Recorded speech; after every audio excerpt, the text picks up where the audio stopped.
Hey everybody, it's Sam here. So I have something that I think God has been working with me on, and I'm going to share that with you guys in a minute. But first of all, I wanted to say hello to Christina Zarate. I saw your video. I have been and will continue to be praying for you. And I just wanted to express to you how really humbling and in awe I am that something I said and put on Facebook reached you in the hospital room, that God was able to use me. I cried when I saw your video, and I just want to let you know how much it meant to me for you to post it, so thank you.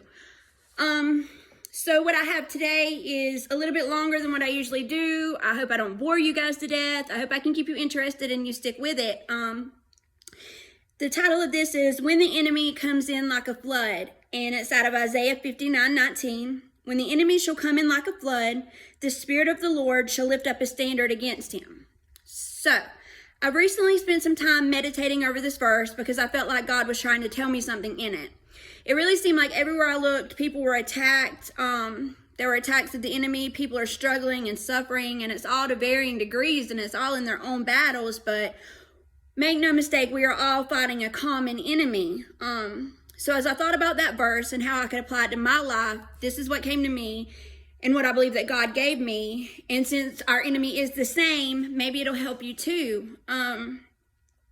So when the enemy comes in like a flood, it sounds sudden and overwhelming, right? But a lot of times, floods begin with just a little rain. Using drugs a little here and there. It's just a little rain. Looking at women online behind your wife's back. It's just a little rain. A disrespectful word here and there to your husband. It's just a little rain. And sometimes it really is just a little rain. But oftentimes the rain doesn't stop. It falls harder. Drug use here and there becomes full-blown addiction.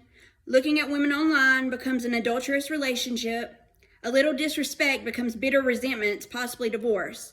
There's the flood, and it all started with just a little rain. Now when the flood comes, we have some options. We can sink.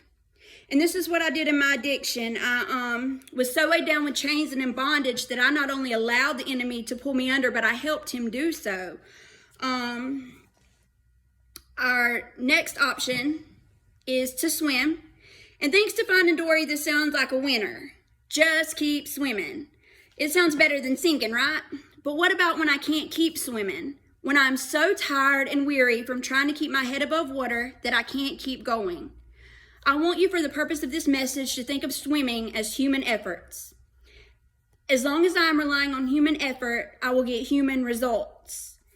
I can only swim so long on my own strength. Now, I know we always hear that it's time to sink or swim, but this verse showed me another option. I don't have to let the enemy win and sink, and I don't have to wear myself out fighting him just to stay afloat. This verse says, the Lord shall lift up a standard against him.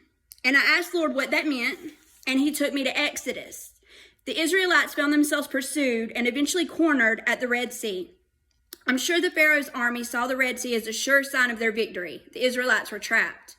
But God, when the enemy came in like a flood, God parted the waters. He parted the Red Sea and gave the Israelites safe passage through. He then used the same waters meant to trap and defeat his people to destroy the enemies of his people.